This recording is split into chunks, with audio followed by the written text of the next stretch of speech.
Commander Raktos found himself lowering his plasma rifle without meaning to do it. The weapon that had killed thousands of rebels across a dozen different worlds suddenly felt heavy in his armored hands. He stared at the human boy who was still, smiling at him with that same gentle expression of welcome and curiosity. The other Corvani soldiers exchanged confused glances behind their helmets. Their commander, who had never hesitated in battle, was now standing motionless facing a single unarmed human child. Some of them began to shift nervously from foot to foot, waiting for orders that did not come. "You mock me, human child," Raktos snarled, trying to find his anger again. But his voice sounded less certain than before. "Your entire species will serve the Empire or be wiped out completely. Do you not understand the power we command?" Junho shook his head gently, and his expression became more serious, but still kind. "I am not mocking you, Commander Raktos," he said with the same respect he showed to the village elders. "I can see that you are very tired and far from your home. My grandfather always taught me that anger usually comes from pain or fear, deep inside a person's heart. What are you afraid of?" The question hit Raktos like a hammer blow to his chest. Suddenly, he was not standing on a wooden porch facing a human boy. He was 7 years old again, watching his homeworld burn under the ships of a different conqueror. He could hear his mother's screams echoing across the years and smell the smoke from his burning village. His family had died on that terrible day long ago. The Vorthak Empire had given him the same choice the Corvani now gave to others: kneel and serve or die with everyone you love. He had chosen to live and fight, and eventually he had helped the Corvani destroy the Vorthak. But the pain of that choice had never left his heart. Images flashed through his mind like lightning. His little sister trying to hide under their kitchen table. His father fighting hopeless battles with primitive weapons against energy cannons. The moment when young Raktos had decided that power was the only thing that mattered in a cruel universe. He had spent 30 years trying to forget that scared little boy by becoming the thing he once feared most. Every world he conquered was supposed to make him stronger and push the memories further away. But now this human child had somehow seen straight through his armor and weapons to the wound that still bled inside his soul. Other villagers began lifting their heads from the ground, sensing that something important was changing. The tension in the air felt different now, like the moment before a summer storm, when the wind suddenly stops blowing and everything becomes very still. Grandmother Yeji slowly rose from her hiding place behind the herb garden where she grew healing plants for the village. She was old and wise and had lived through wars before. She could see something profound happening between her grandson and the alien warrior that reminded her of ancient stories about courage and compassion. The Corvani soldiers were also affected by Junho's simple question. Some of them began to remember their own lost homes and scattered families. The Empire recruited most of its warriors from conquered worlds where children learned to fight or die. Very few of them had chosen this life freely. Baksan was a young Corvani soldier who had been taken from his family when he was barely old enough to hold a weapon. He watched Commander Raktos struggling with emotions he had not seen in his superior officer before. For the first time in years, Baksan remembered his own mother's face and wondered if she was still alive somewhere. Junho waited patiently for an answer to his question. He could see the pain in the alien warrior's yellow eyes even through the helmet glass. It was the same look his grandmother got sometimes when she talked about the husband she had lost in an old war many years ago. "I have seen too much death," Commander Raktos finally said in a voice so quiet that only Junho could hear him. The mechanical helmet speaker made his words sound hollow and far away. "I have forgotten what it means to be welcomed instead of feared." The admission surprised Raktos himself. He had not spoken about his feelings to anyone in decades. Warriors of the Empire were supposed to be strong and ruthless without any weakness or doubt. But something about this human boy's gentle question had broken through walls he had built around his heart. Junho nodded with understanding in his dark eyes. "Death is very heavy to carry," he said simply. "My grandfather used to say that warriors who have seen too much war need extra kindness to help heal their spirits. Would you like to sit down and rest while we talk?" The offer to sit and talk like civilized people instead of conqueror and victim was so unexpected that Raktos felt his worldview shifting like sand in an earthquake. This was not how conquests were supposed to work. The Empire had detailed procedures and protocols for every kind of resistance they might encounter. But there was no protocol for genuine care and hospitality from the people they came to conquer. There was no training for what to do when your enemy offered you food and comfort instead of fighting back. The Empire had never encountered a species that responded to violence with such pure kindness. More Corvani soldiers were removing their helmets, now wanting to see and hear more clearly. Without the mechanical filters, their voices sounded more natural and less frightening. Some of them had faces that looked young despite their scars and battle experience. Jan, who ran the village, T-Shop, was watching from his doorway in amazement. He had spent his whole life learning the art of hospitality and making guests feel welcome in his establishment. But he had never seen anyone extend such perfect courtesy to armed invaders who had come to destroy their world.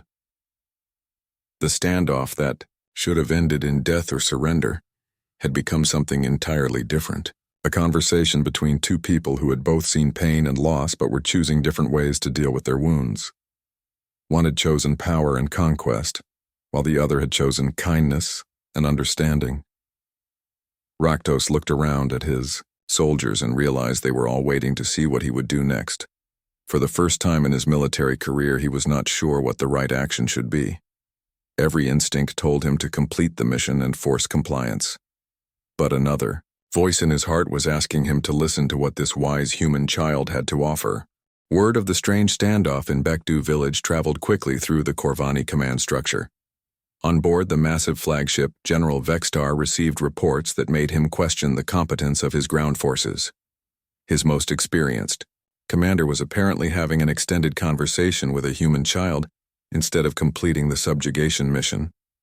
General Vextar had conquered more worlds than any other officer in the Empire. His ornate armor was decorated with medals and trophies from 100 different planets. Entire species had learned to fear his name across the galaxy. He did not tolerate delays or complications in his perfectly planned invasions. The general activated his personal transport and descended from the flagship with a squad of his elite guard. These were the most feared warriors in the Corvani military, specially trained to handle difficult situations that regular soldiers could not resolve. Their black armor gleamed with deadly purpose. Meanwhile, in the village square, the impossible conversation continued. Commander Raktos had actually sat down on the wooden steps of the porch across from Junho. His massive frame made the old boards creak, but he seemed more relaxed than he had been in years. "I do not understand you, human," Child Raktos said, shaking his head slowly. "Every species we encounter responds to superior force with either immediate surrender or desperate resistance. You offer tea and conversation. Why do you not fear us?" Junho finished carving the final details on his bamboo crane's wing and held up the completed figure to admire his work. The bird was perfect in its simple beauty, with every feather carefully shaped and smoothed. He offered it to the alien commander with both hands in a gesture of respect. "My grandfather taught me that fear makes it impossible to think clearly," he explained patiently. "When someone comes to your home angry and afraid, the best thing to do is try to understand why they feel that way. You came here with weapons and demands, but I think you are looking for something else." Raktos took the small wooden crane in his armored hands and stared at it in wonder. The craftsmanship was incredible, despite being made with simple tools. Every detail showed patience and skill passed down through generations. It was a work of art created in the shadow of potential death. "What do you think we are looking for?" the commander asked, genuinely curious about this young human's perspective. "Peace," Junho said without hesitation. "Everyone who travels so far from home and fights so many battles is really looking for a place where they can finally rest and feel safe. Maybe you have forgotten what home feels like because you have been at war for so long." The words cut through Raktos like a blade made of truth. He realized this human child understood something about the Corvani condition that their own leaders had never acknowledged.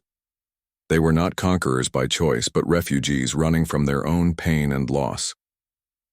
At that moment, General Vextar's transport landed in the village square with a thunderous roar that shook every building.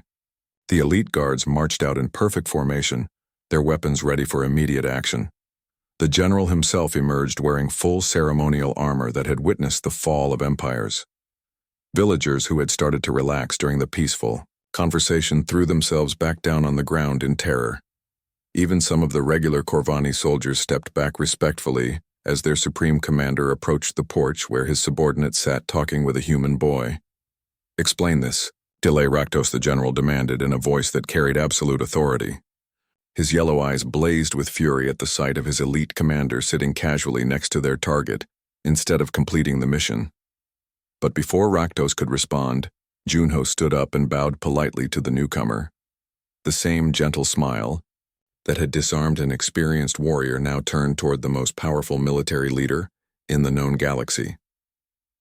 "You must be Commander Raktos," Leader Junho said with the same respectful courtesy he had shown before. "I am Junho, and it is an honor to meet you. You must be very important to wear such beautiful armor. Would you like some tea? The mountain air is getting cold and a warm drink might help you feel more comfortable." General Vextar stopped in his tracks, completely stunned by this response. In 50 years of conquest across dozens of star systems, no one had ever offered him refreshments while he was in the middle of conducting a planetary invasion. The boy's sincere hospitality was more shocking than any weapon ever pointed at him. Amdudbadr. Elite guards exchanged uncertain glances behind their helmets. They had trained for every possible combat scenario, but none of their simulations had included polite offers of tea and conversation from the enemy population. Young Minjae watched from his hiding place behind the bakery counter as history unfolded before his eyes. He was seeing the most feared military force in the galaxy being completely disarmed, not by weapons or technology, but by simple human kindness and courtesy. "Your soldiers look very tired and homesick," Junho observed, looking around at the assembled warriors with compassion in his dark eyes. "When did you last have time to rest somewhere peaceful and beautiful? Our mountains are lovely this time of year, and the autumn leaves are just starting to change into wonderful colors." The innocent comment hit the Corvani forces like an emotional earthquake.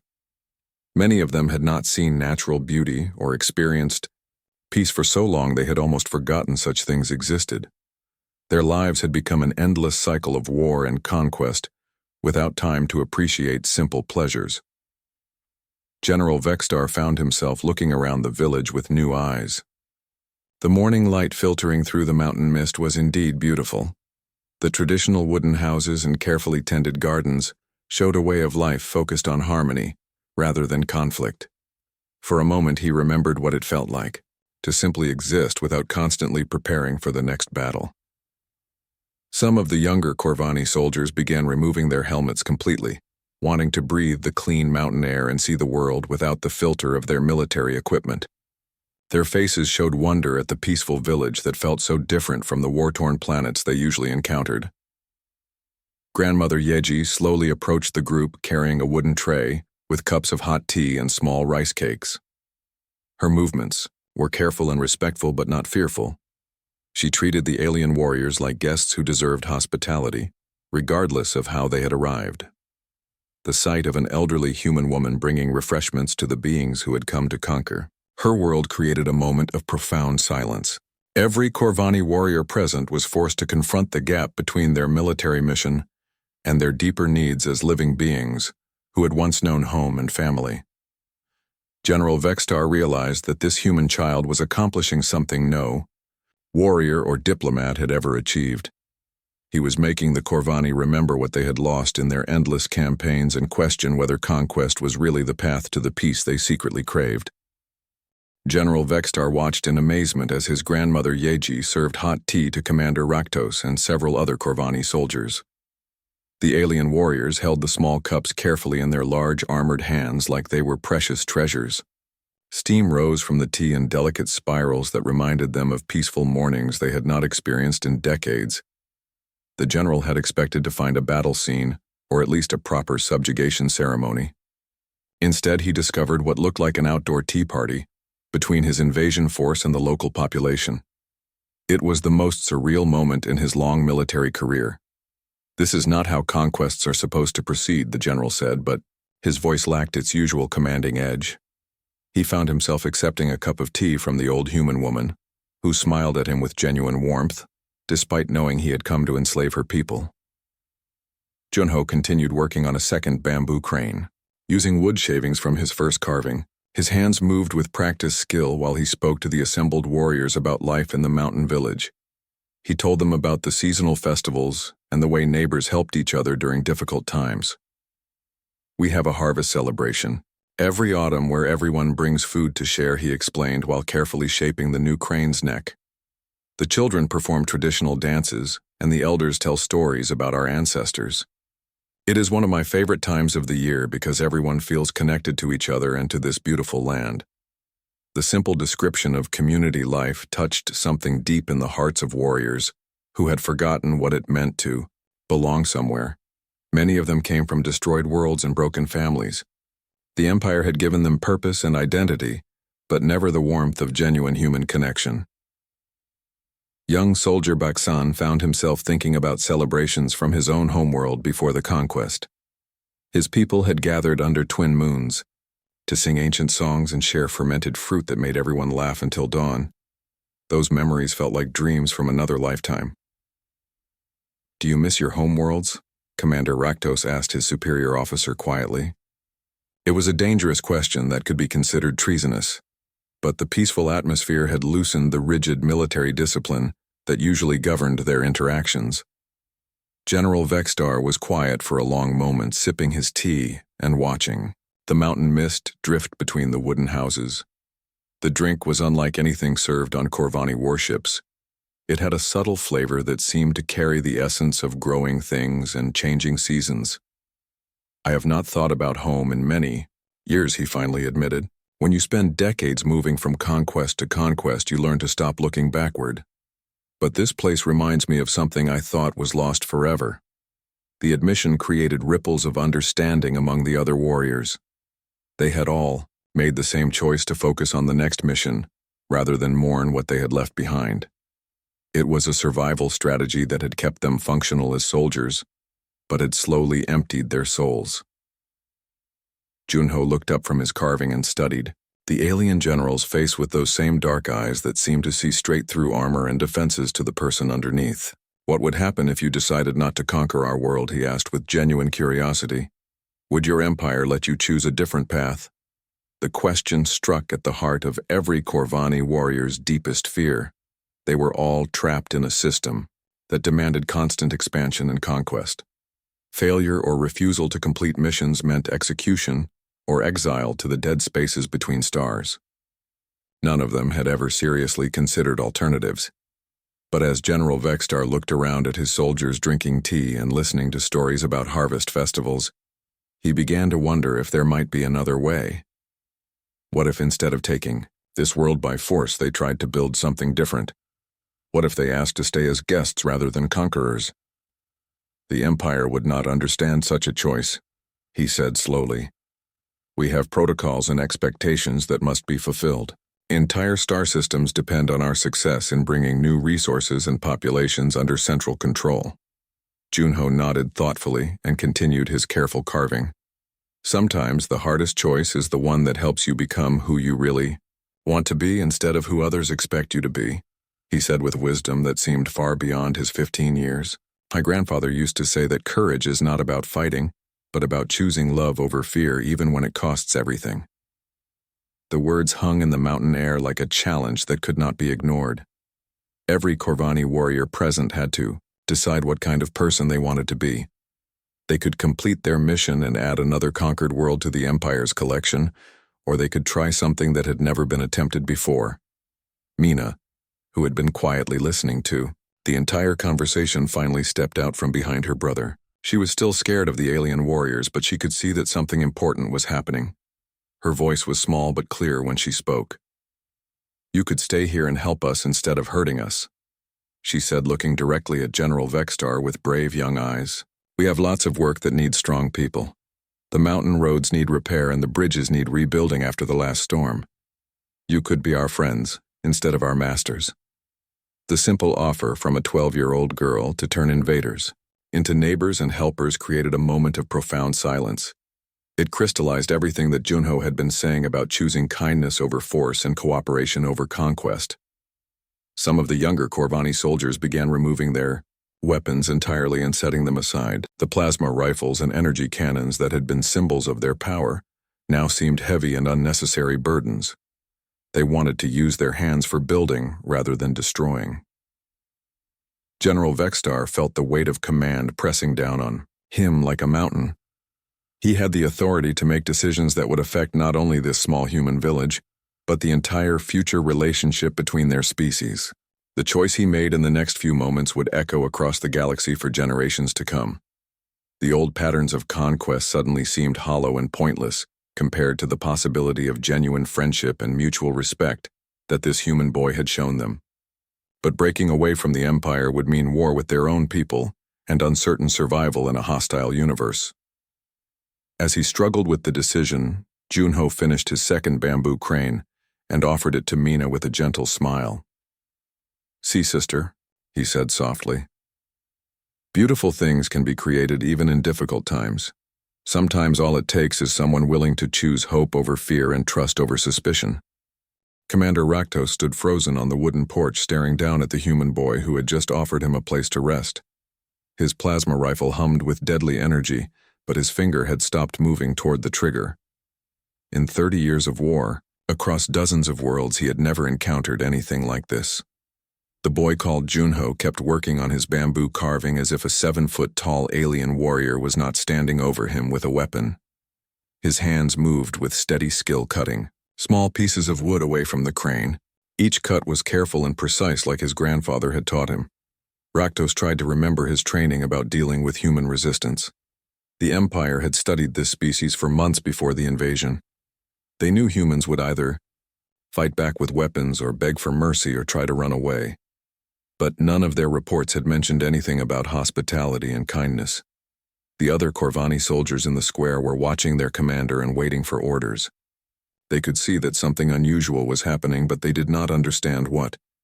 Their weapons remained ready, but they did not fire. The silence stretched out like a tight rope ready to snap. Mina was still hiding behind her brother, but she was watching the alien warrior with wide, frightened eyes. She could not understand why Junho was acting so calm when this monster could kill them both with one shot from his terrible weapon.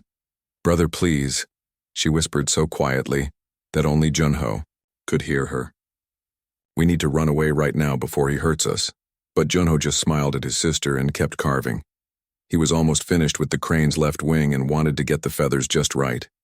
His grandmother had always told him that if something was worth doing, it was worth doing well no matter what else was happening around you. Raktos felt his anger building up inside his chest like fire. This human child was making him look weak in front of his soldiers. The other creatures would start to question his authority if he could not handle one small boy. He raised his plasma rifle and pointed it directly at Junho's head. "You will kneel before the Corvani Empire human whelp," he shouted through his helmet speaker. The mechanical voice boomed across the village square, making the wooden houses shake. "Or I will reduce you to ash where you sit." Junho looked up from his carving and studied the alien warrior's face behind the helmet glass. He could see yellow, eyes burning with anger, and something else. Behind the fury there was pain like an old wound that had never properly healed. It reminded him of the wild dogs that sometimes came down from the mountains hungry and scared. His grandfather had taught him that angry people were usually afraid or hurt deep inside. The old man always said that meeting anger with more anger only made things worse.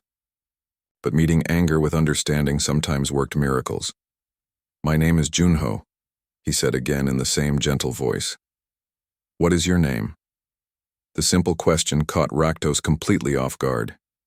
In 3 decades of conquest, no enemy had ever asked his name while staring down the barrel of his weapon. Usually they screamed or cried or tried to bargain for their lives.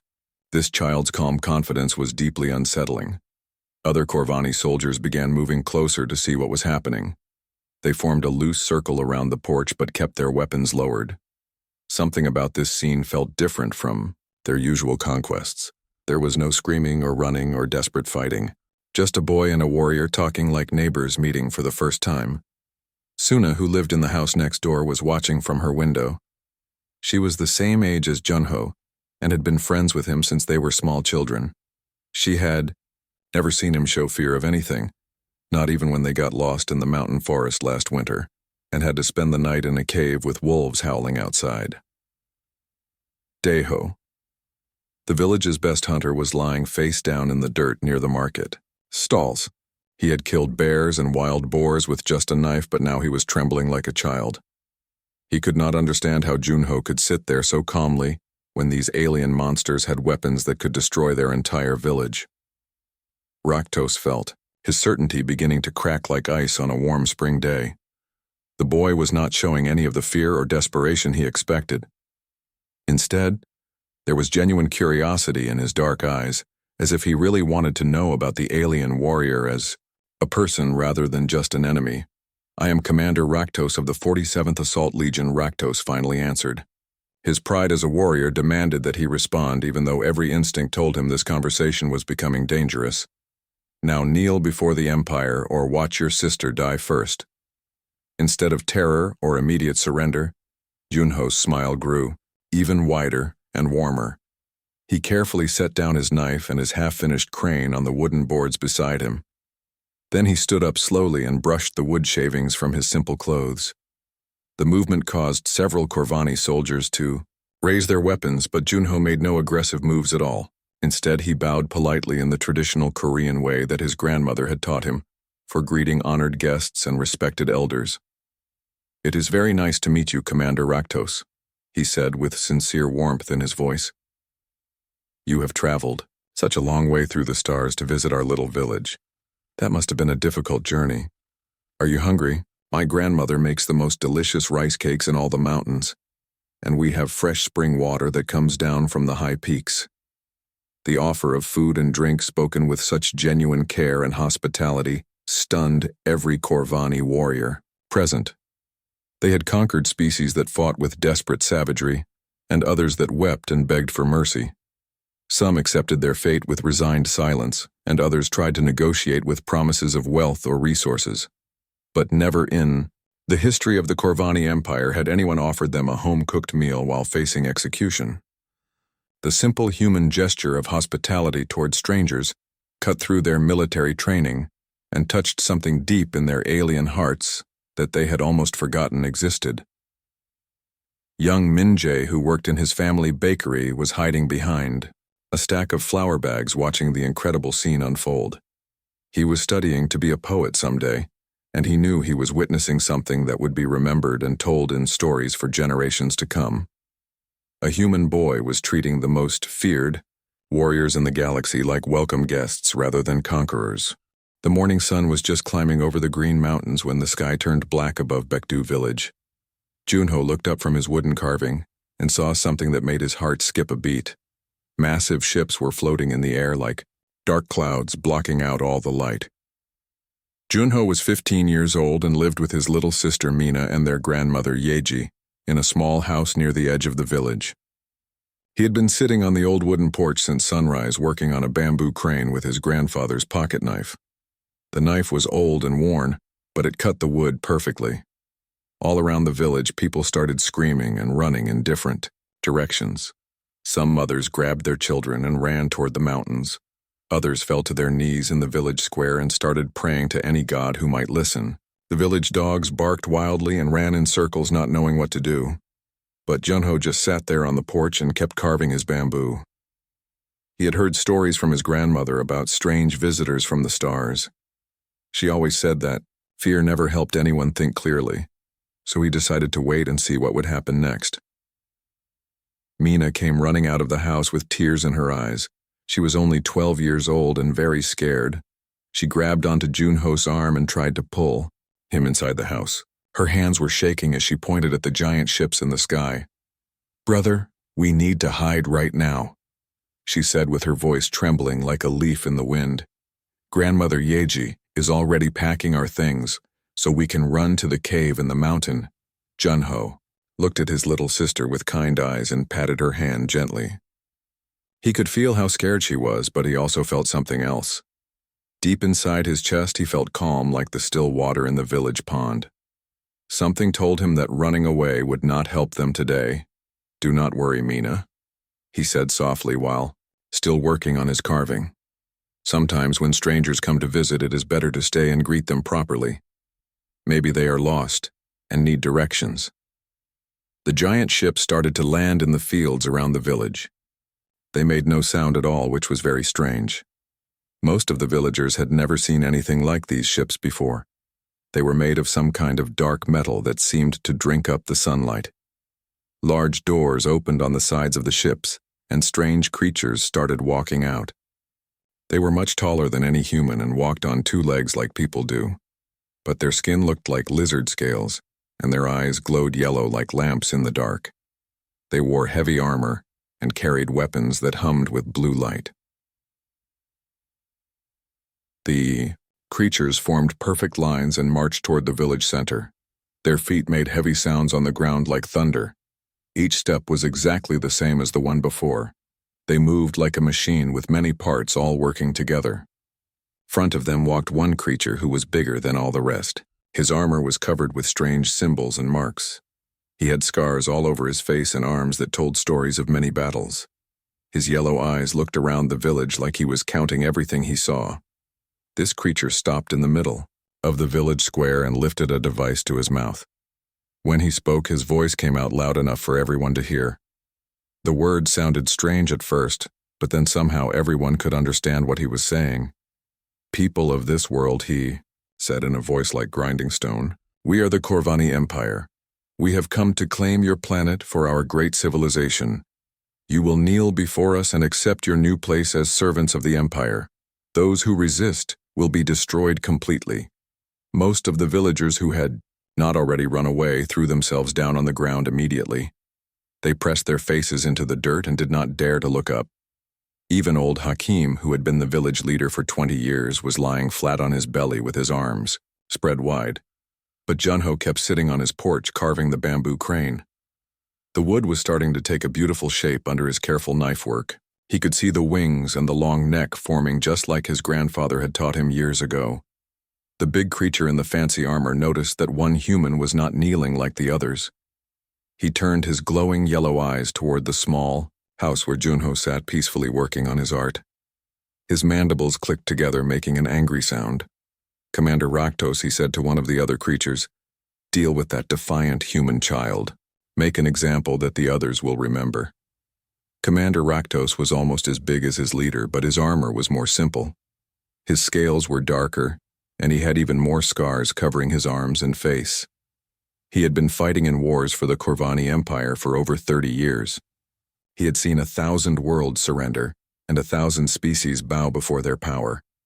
Raktos walked slowly toward the porch where Junho sat. His heavy boots made the wooden steps creak as he climbed up.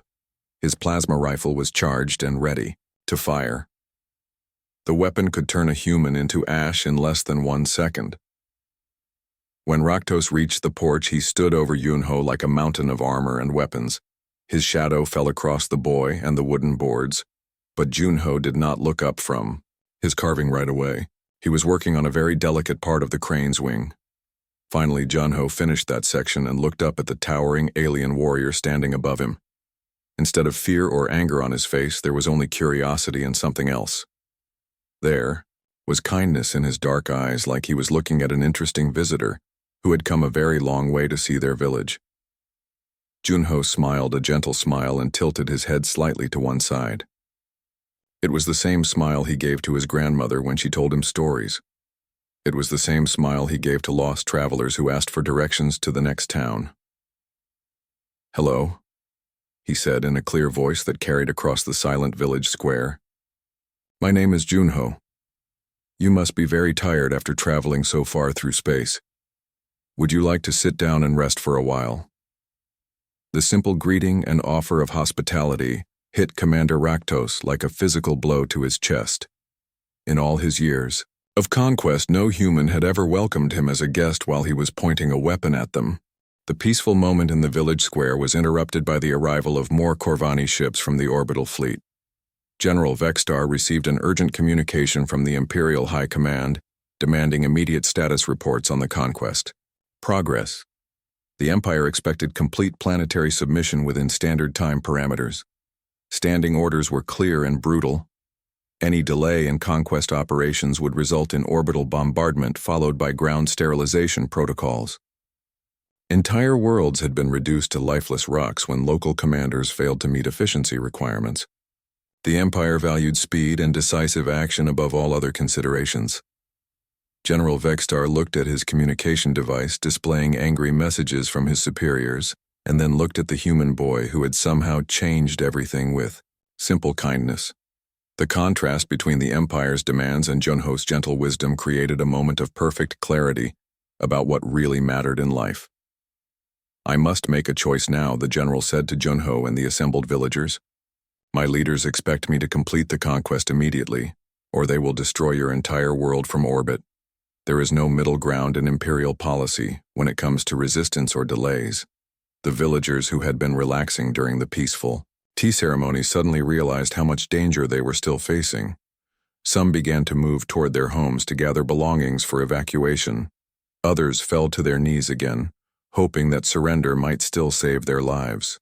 But Junho simply smiled, that same gentle, fearless smile that had started this incredible transformation. He reached into his pocket and pulled out something small that he had been working on throughout the entire encounter. It was a third bamboo crane, more beautiful and detailed than the others he had carved. The tiny wooden bird was perfect in every way. Its wings were spread as if caught in the moment of flight toward freedom. Every feather had been carefully shaped with patient skill that spoke of deep cultural traditions passed down through countless generations. It was art created with love, rather than haste. "This is for you, General Vextar," Junho said, offering the crane with both hands in a gesture of deep respect. "In our culture, cranes represent peace and hope and long journeys that end in happiness. I thought you might like to have something beautiful to remember Earth by whether you decide to be our guests or our friends."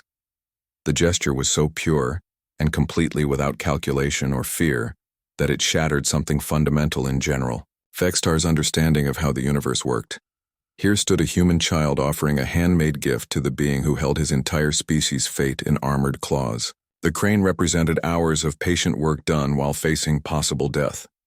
The general took the delicate wooden bird in his massive hands and stared at it with wonder. He had collected trophies from 100 conquered worlds, but nothing had ever moved him like this simple act of creative generosity. The crane seemed to glow with inner light in the afternoon sunshine filtering through the mountain mist.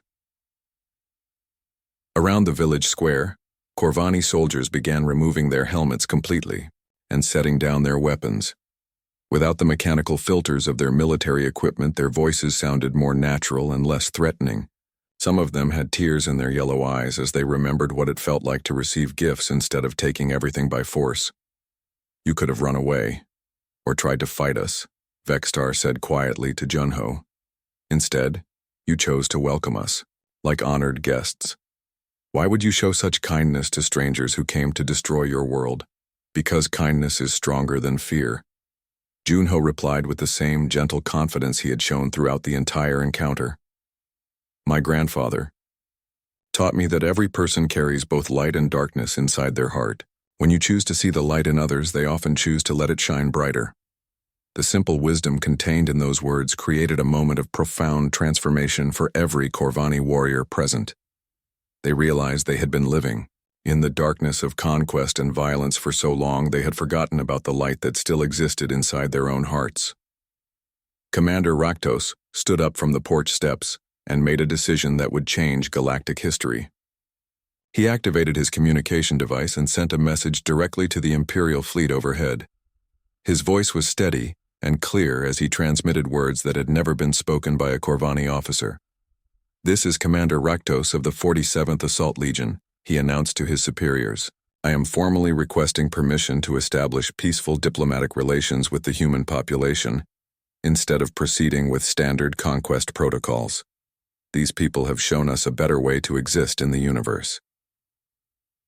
The response from the orbital fleet was immediate and furious. High Command demanded explanations for this unprecedented request and threatened immediate disciplinary action. The Empire had never encountered a situation where their own forces wanted to abandon conquest in favor of friendship. General Vextar looked at the bamboo crane in his hands, and then at the human boy who had given it to him with such trust and hope.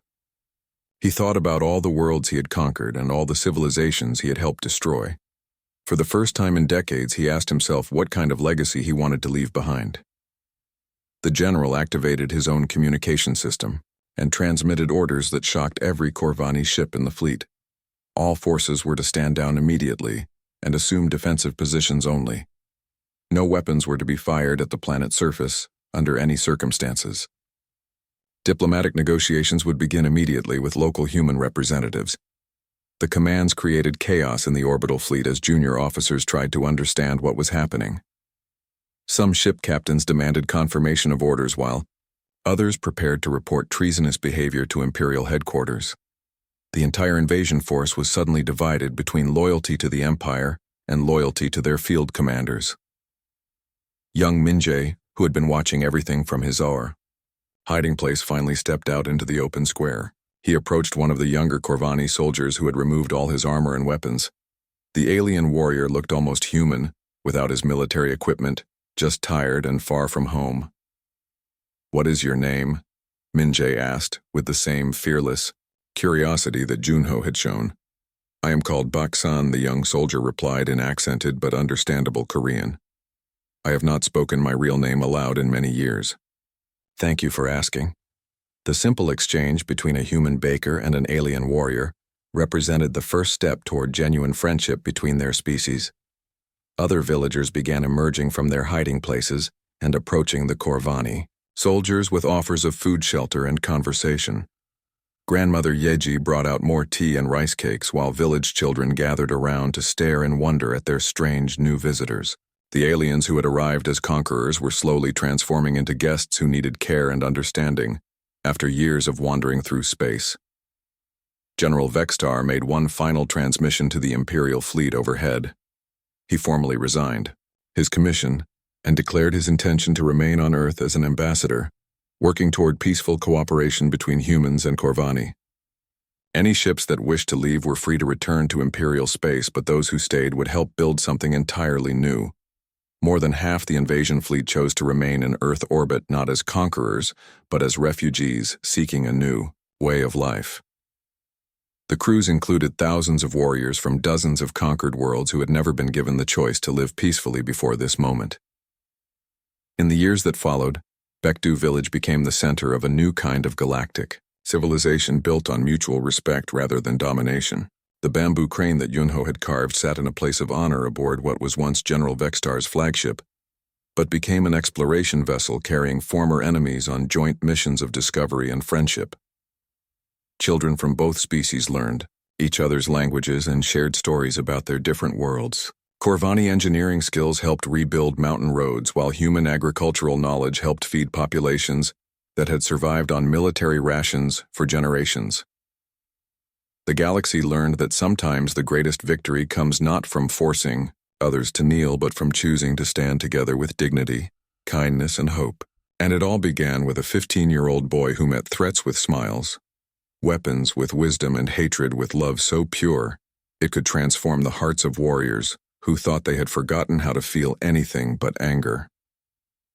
The smile that had defied an empire became the foundation for peace that spread from one small mountain village to encompass entire star systems.